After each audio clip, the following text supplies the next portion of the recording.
Muy buenas tardes. Mi nombre es Zaida Esther Torres Mena. Soy cursante de Derecho de Bachiller de la Universidad Bicentenaria de Aragua. Les voy a dar una breve exposición acerca de la fuente del derecho según el artículo 38. La expresión fuente del derecho se encuentra limitada a la creación de las normas jurídicas, que son reglas generales capaces de ser aplicadas repetidamente sin límite alguno, así como las demás ramas del derecho. También el derecho internacional, al que se distingue entre las fuentes materiales y las fuentes formales. En las fuentes materiales, los factores que provocan la aparición de las normas y ellas determinan su contenido. Estos pueden ser éticos, religiosos o impuestos por el uso o tradición. Se dice que esta aceptación de fuentes se relacionan con el problema de la validez del derecho internacional. En las fuentes formales, ellas tienen un contenido obligatorio, pese a una naturaleza jurídica, las cuales han sido enumeradas en dos, tratados y leyes. En el artículo 7 del convenio que se firmó en La Haya en el año 1907 y también en el artículo 38 del Estado de la Corte de Justicia Permanente y de la Justicia Permanente Internacional.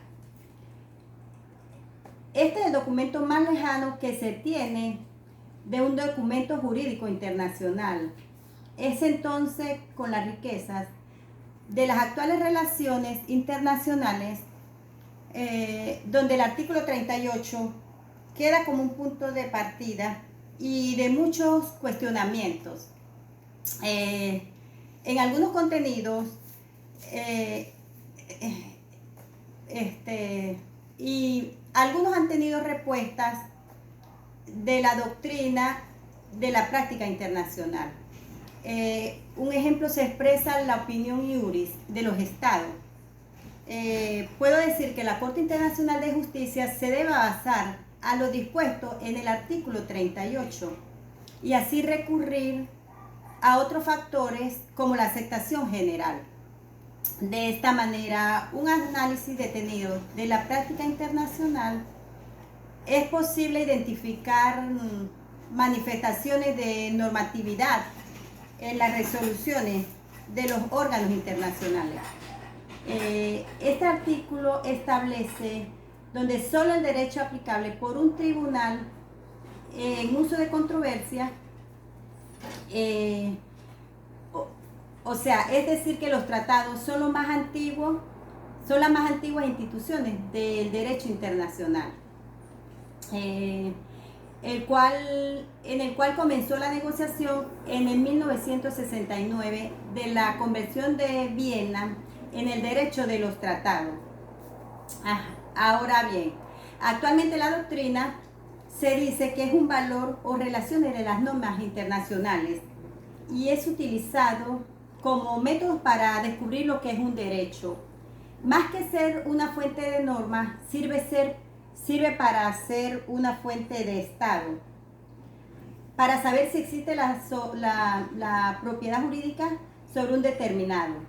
La doctrina es usada con regularidad para los tribunales que tienen libertad en cuanto a la elección de las normas a aplicar. Y ellas se basan con más frecuencia en la determinación que hacen los tratados y los prestigiados del derecho internacional.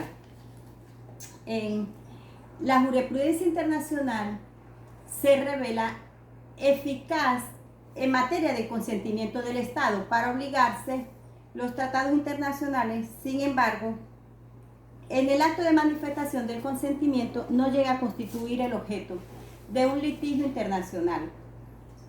En el artículo 18 de la Corte Internacional del Derecho se refiere a las siguientes normas, donde expresan que no será separado del cargo ningún miembro de la Corte a juicio unánime de los demás miembros.